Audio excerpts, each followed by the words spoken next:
In this video, I'm going to share with you what equipment and software I use to create my courses. Generally, I use a MacBook Pro for creating and editing my online courses. I usually create my texts and notes in the Pages software on Mac. If I need to create slides, I use Keynotes, also available on Mac. And I also use Google Slides or Canva.com. For Excel types of documents, I use Numbers on Mac or Google Sheets. For creating PDFs and other designs, I use Canva.com. Being in the audio production industry, I have professional audio equipment and software.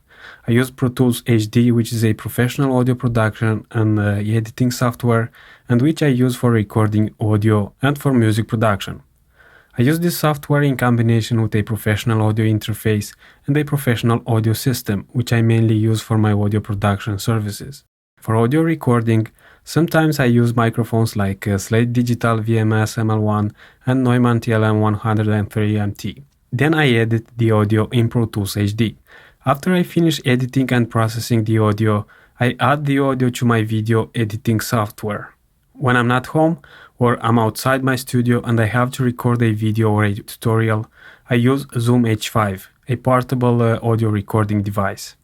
The sound that you are hearing in this course was recorded with Zoom H5, and I processed the audio before adding it to the video. Sometimes I'm recording the audio in one of my audio studios, but sometimes I record it at home. Here's one of the studios I'm recording the audio for this program. As you can notice, I have some soundproof material that I use to reduce the echo and the sound of the room.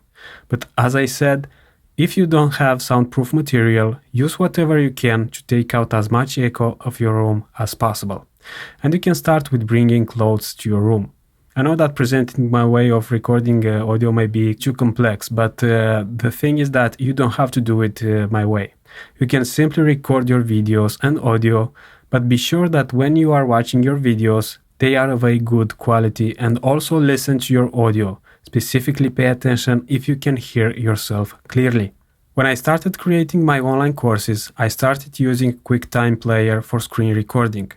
After a while, I started recording the screen videos for my courses with ScreenFlow, which I find perfect for my needs.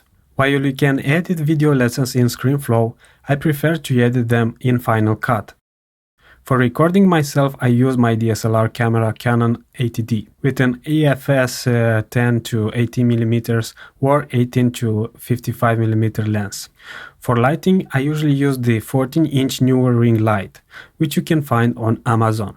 So if you want a quick idea of the process of creating my video lessons, I follow the exact steps we discussed up until now in this course. After I gather my materials for a lesson, I create the slides with the key points in them, then I record the screen using ScreenFlow, or I film myself using my DSLR camera. Sometimes I could use both my DSLR camera and ScreenFlow, depending on the types of lessons I want to create. When I film myself for talking head videos, I usually record the audio using my camera's microphone, but only as a backup. The main audio is usually recorded using my professional microphones or my Zoom H5. I then edit and process the audio in Pro Tools. After I have the audio ready, I import the videos, the photos, and audios into Final Cut, and there I edit my final video lessons. In Final Cut, I can edit videos, but also my audio, in case I may have missed something during the audio editing process. Over the years, I developed shortcuts like using different techniques and templates that can help me be more productive, but also finish video lessons more rapidly. Believe me, this way of producing your online courses is a long one, which is very much time-consuming. If you plan to create online courses in English, my creation process is especially difficult if your native language is not English, like in my case. This is why I must work harder than native English speakers, for example, and I need to find ways to overcome this.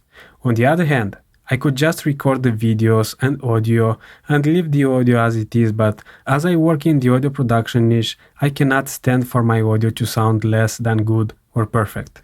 I also cannot stand to not do the best I can for my courses, and I suggest you to do the same. I'm not telling you to follow my process, I'm telling you to do your best with what you have, then later down the road you will put in place systems that work. But now, do what you can with what you have. Of course, sometimes I don't have a choice but to leave the audio as it is, but 99.9% of the time I'm doing my best to have the best video and audio quality possible for my courses. And this process works for me. In time, you will develop certain techniques in your journey also, after editing and finishing some video lessons. Now, I hope you have a good and detailed idea for the lesson creation process from start to finish. For your assignment, brainstorm on what could be your process of lesson creation. How can you use what you have right at this very moment in order to create the lessons for your lead generator course? Then list what software and hardware you could use. After you finish your assignment, I'll see you in the next video.